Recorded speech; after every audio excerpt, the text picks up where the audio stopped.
June 4th, 1942. The frigid Pacific night clings heavy around Midway Atoll, a tiny island speck halfway between Japan and Hawaii. You can almost taste the salt on the wind, hear the muffled roar of the waves, and feel the weight of anticipation pressing down on everyone awake aboard the American carriers.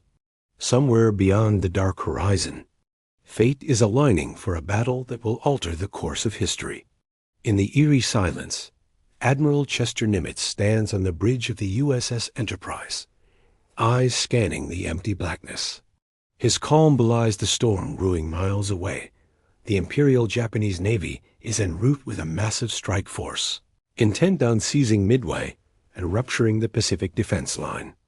But Nimitz holds a secret weapon, intelligence gleaned from cracked Japanese codes, revealing the precise timing and targets of the enemy assault.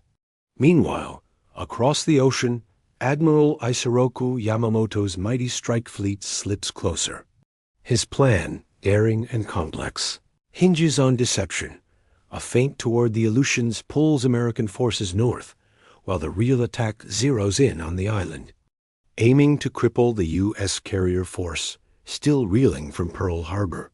But unbeknownst to Yamamoto, the Americans are waiting, poised to turn his gamble into disaster. Above the water, the first Japanese aircraft engines thunder, slicing through the darkness as dawn threatens. The stage is set. In a few tense hours, carriers will launch soaring death from the sky. Planes will race against time and flame, and young pilots will gamble everything on fleeting moments of visibility and firepower. Something unthinkable is about to happen. 4 proud Japanese carriers will vanish beneath the waves, their crews lost in a maelstrom of fire, forever tipping the balance in the Pacific War. But how did this fragile atoll become the heart of such a brutal, decisive battle? And what secrets would the smoke and chaos reveal in the coming hours? The first faint glow of dawn creeps over the horizon on June 4th, 1942, bathing Midway Atoll in a blood-red haze. PBY Catalina pilots, bleary-eyed from endless patrols, spot the silhouettes of Japanese cruisers slicing through the swells 700 miles northwest Nagumo's carrier force, right on schedule. Alarms shatter the morning calm as Marine defenders scramble to their guns on Sand Island, hearts pounding under the tropical sun turned ominous. You can almost hear the crackle of radio chatter aboard USS Yorktown, Captain Elliot Buckmaster gripping the rail as dive bombers fuel up on the hangar deck below. Codebreakers in Pearl Harbor had deciphered JN-25, unmasking Yamamoto's bold stroke. Operation Me, a pincer to lure out and annihilate the U.S. Pacific Fleet. 4 heavy carriers, Akagi, Kaga, Soryu, Hiryu packed with 248 aircraft, backed by battleships and subs, steaming to claim this speck of coral as a forward base threatening Hawaii itself. But Nimitz defies the trap. Task Force 17, under Frank Jack Fletcher, and Task Force 16, led by Ray Spruant's Position Enterprise, Hornet and Yorktown Northeast, hidden in the vast blue. Japanese scout planes buzz harmlessly overhead at 5:45 a.m. Spotting nothing but empty ocean, the Americans are ghosts. Nagumo, aboard Akagi, fumes at the delay. His air crews rearm for a second strike on Midway's runways, oblivious to the doom lurking just beyond visual range. A single Marine Corsair lifts off from Eastern Island, engines straining against the wind, as Japanese Val dive bombers scream in at 6:15 a.m., bombs cratering the airfield in geysers of sand and flame. Defenders fire back with everything 50 calibers chattering, anti-aircraft shells bursting like fireworks. Casualties mount fast, 3 PBYs lost, hangars ablaze. Yet the island holds.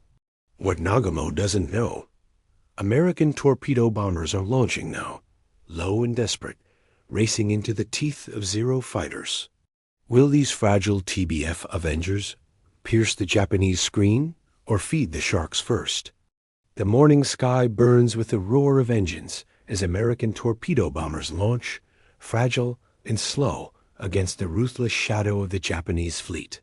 You could almost feel the tension in the cramped cockpits of the TBD Devastators, pilots and crew steeling themselves for a near-suicide mission. Lieutenant Commander John C. Waldron leads Torpedo Squadron 8 from USS Hornet.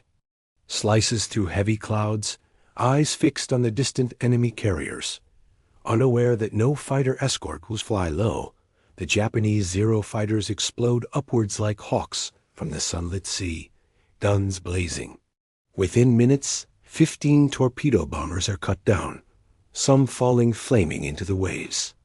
All for naught no hits are scored, yet their attack, desperate and pioneering, cleaves through the Japanese combat air patrol.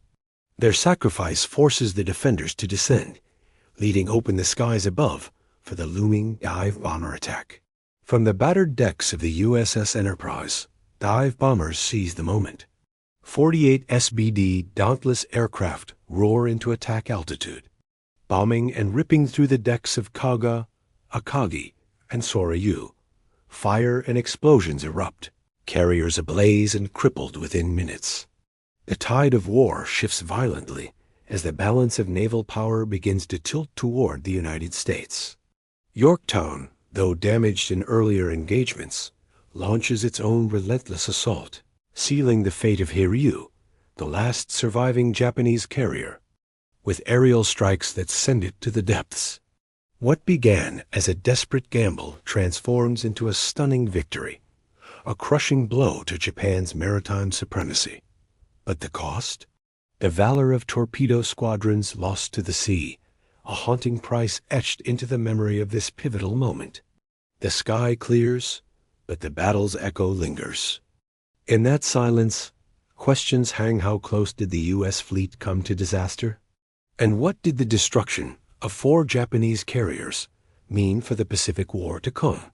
As smoke curled and firestorms blazed over the sinking hulks of Akagi, Kaga, Soryu, and Hiryu, the sea claimed the lives of over 3,000 Japanese sailors and airmen. The sting of loss was staggering. 4 of Japan's finest carriers, almost 250 aircraft and seasoned crews, wiped out in a day that would mark their irreversible decline. Yet the Americans paid a price too. The USS Yorktown went down, and hundreds of brave lives were lost in the chaos. But more than ships and planes, Midway was the collapse of a grand Japanese strategy. The dream of a dominant Pacific empire, built on swift, devastating naval strikes, was shattered. With their carrier fleet decimated, Japan's offensive momentum evaporated, forcing them onto the defensive for the first time in the war. The United States, fueled by overwhelming industrial might and tenacious spirit, seized the initiative, preparing for a grueling island-hopping campaign that would push the enemy back 1,000-mile by 1,000-mile. Midway was not merely a battle of ships and planes. It was the fulcrum on which the entire war in the Pacific pivoted. It exposed the vulnerability behind the invincible facade of the Japanese Empire and ignited hope across the Allied forces. The brave men who fought and fell amidst the roar of guns and the smoke of burning carriers rewrote history that day, proving that resolve and courage could change the tide of war. Yet questions lingered even as the grim tally came in. Could the United States maintain this hard-won advantage? What new horrors awaited in the vast, unforgiving ocean? And beyond the smoke and fire, what stories of heroism, sacrifice, and survival remained untold beneath the waves, waiting to echo through time?